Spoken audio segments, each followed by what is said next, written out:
आज काय स्पेशल? आज स्पेशल ढोकळा नाश्त्याला. बघ कसा झालाय. अरे वा, छान ना. हो खूपच सुंदर. मग मैत्रिणींनो, कसा वाटला ढोकळा? किती छान फुगला ना ढोकळा. तुम्हाला आवडला का?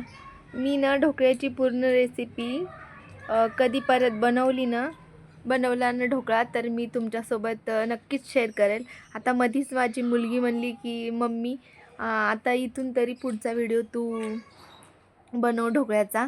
त्यामुळं ते जे सुरुवातीला मी बनवलं होतं ते नाही तुमच्यासोबत शेअर करू शकली, पण नक्कीच मी असाच नवीन व्हिडिओ तुमच्यासोबत ढोकळ्याचा शेअर करेल. तर बघा किती सुंदर एकदम असा टम्म फुगलेला आहे ढोकळा, स्पंजसारखा बघा. आणि इतकी सुंदर जाळी पडली ना ढोकळ्यामध्ये, खूप खूप मस्त असा झाला होता.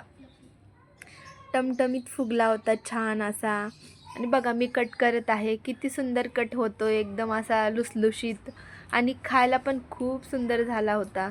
तर तुम्हाला आवडला का? आणि हे ढोकळा नाश्त्याला माझ्या मुलाला खूप आवडते खायला. तर मी आठवड्यातून एक वेळा नक्कीच बनवत असते. बघा बाहेरचा ढोकळा काय एवढा भारी नसतो, म्हणजे हेल्दी कसा आहे कसं नाही माहिती नसते. बघा किती सुंदर स्पंजसारखा असा हे व्हायला लागला ना.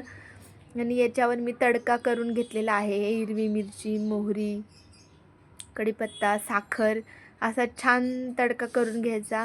आणि तडका टाकताना ना भरपूर असा टाकायचा, म्हणजे छान जेवढा तडका ढोकळा शोषून घेतो ना तेवढी छान अशी चव लागते. आणि हे टाकून एक 4-5 मिनिट असंच ठेवायचा आणि नंतर खायला घ्यायचा. बघा बाहेरचा पण ढोकळा फेल असतो आपल्या घरच्या ढोकळ्यामध्ये. बनवताना थोडंसं लक्ष देऊन बनवायचं. आणि याचा पूर्ण ब्लॉग मी नक्कीच टाकेन. तुम्हाला आवडला असेल तर ही रेसिपी शेअर सबस्क्राईब नक्की करा मैत्रिणींनो. आणि कसा वाटला ढोकळा? आवडला ना? आलं ना तोंडाला पाणी आमचा ढोकळा बघून. थँक्यू. लाईक शेअर सबस्क्राईब करा. धन्यवाद.